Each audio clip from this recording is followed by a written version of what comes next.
যদি আপনি আমি চাই, এটা একটা হাদিস, যদি আপনি আমি চাই, পছন্দ করি যে আল্লাহ পাক আমাকে বেহিসাব রিজিক দান করুক, চাই না আমরা? রিজিক মানে সম্মান, জ্ঞান, খাবার, কাপড়, বাসস্থান, রিজিক, সবকিছু রিজিক। আমাদের সবকিছু রিজিক, জ্ঞানও আমাদের রিজিক, রিজিক না? সুস্থতা রিজিক না? খাবার, কাপড় চোপড়, বাসস্থান, সন্তান সন্ততি, স্ত্রী সন্তান, এগুলো কি রিজিক না? যদি আপনি চান রিজিক প্রশস্ত হোক, তাহলে একটা কাজ করবেন, একটা কাজ, সেই কাজটা হচ্ছে আত্মীয়তার সম্পর্ক বজায় রাখবেন। কি করবেন?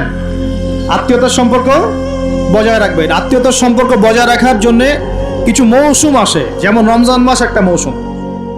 এই রমজান মাসে নিজে খাবেন, আত্মীয়দেরকে হাদিয়া দিবেন, তাদের বাসায় রমজানের বাজার পৌঁছে দিবেন, ঈদের হাদিয়া পৌঁছে দিবেন, আত্মীয়তার সম্পর্ক জোড়া লাগবে।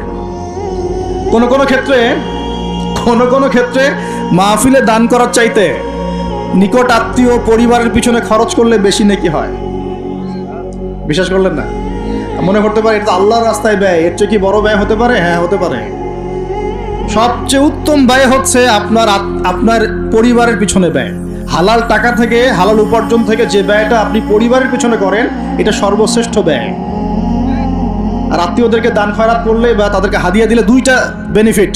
একটা হলো দানের তো নেকি পাবেনই আপনি, আবার আত্মীয়তার সম্পর্ক রক্ষার নেকি পাবেন।